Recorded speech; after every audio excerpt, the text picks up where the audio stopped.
En février 1989, le président du Soviet suprême et secrétaire général du parti Mikhaïl Gorbatchev est en visite à Kiev.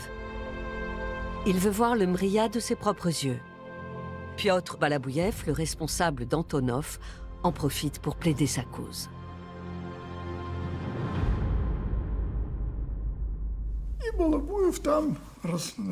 Balabouyev dit à Gorbatchev, « Nous avons bien conscience que les subventions de l'État vont diminuer. Mais nous devons vivre. Nous voulons gagner de l'argent et créer notre propre compagnie. » Gorbatchev était très favorable à cette idée et il a invité ses collaborateurs à examiner tout cela une fois rentrés. Gorbatchev décide alors, contre l'avis de l'armée, d'autoriser les dirigeants d'Antonov à monnayer les services de ces géants en Occident. Ce jour de février 1989 marque la naissance de la compagnie aérienne d'Antonov, celle qui assurera sa survie après la chute de l'Union soviétique. La N225 Mriya devient la figure de proue d'Antonov.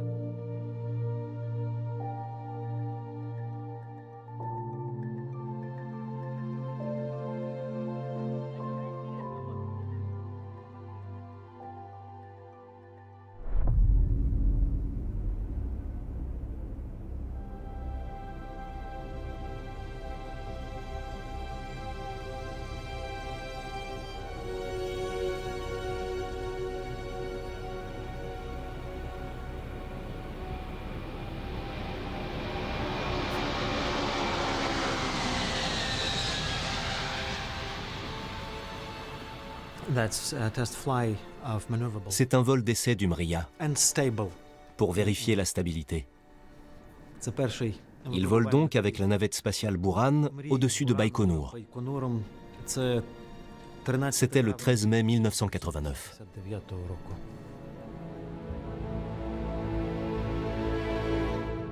Un vol historique. En mai 1989, Alexander Galunenko décolle depuis la base spatiale de Baïkonour avec la navette spatiale Buran sur le dos. Le pilote s'amuse avec son géant. L'avion dépasse alors de 100 tonnes, le record établi un an auparavant par un Boeing 747. Il s'envole d'abord pour Kiev, puis pour Paris.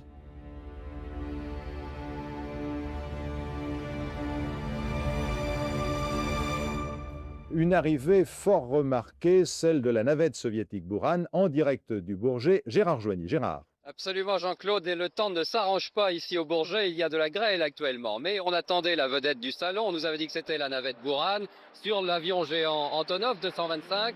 Cette navette est arrivée ce matin et vous allez voir que c'est réellement la vedette du salon. Quant à l'avion, l'Antonov 225, il pèse 600 tonnes, c'est-à-dire 100 tonnes de plus que le plus gros des Boeing 747. Là, évidemment, tous les records sont battus. L'avion venu d'URSS fait sensation au Salon du Bourget, près de Paris.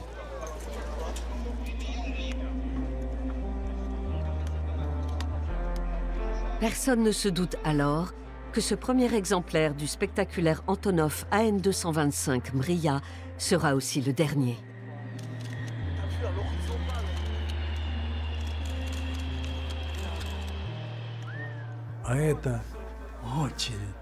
La foule se pressait autour de notre Mriya.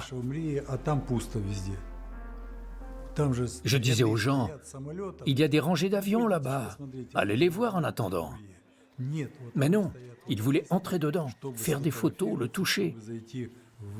J'avais l'impression que c'était un immense bonheur pour tous ces gens. Quelques mois plus tard, le mur de Berlin tombe et l'Empire soviétique s'effondre.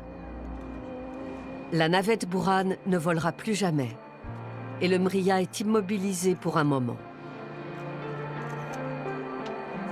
La guerre froide prend fin. Le monde promet la paix.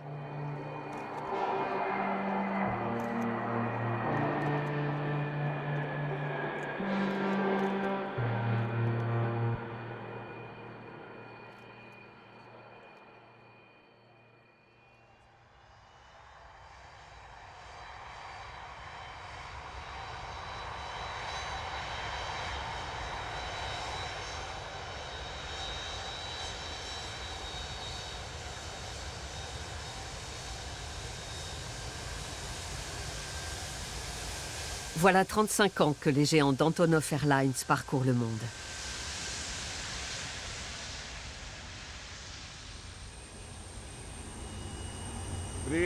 Salut l'avion.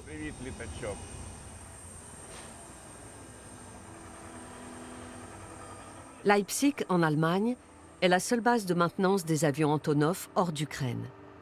Les appareils ont vieilli, les moteurs aussi. Depuis le début de la guerre en Ukraine, l'équipe de Leipzig ne cesse de s'agrandir. 7 Ruslan volent encore pour Antonov Airlines aujourd'hui.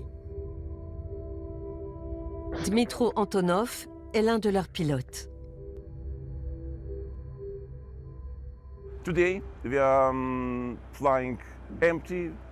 Aujourd'hui, nous décollons à vide pour l'aéroport de Harrisburg aux États-Unis. Nous allons survoler l'Atlantique pendant plus de 5 heures et le vol dure 9 heures en tout.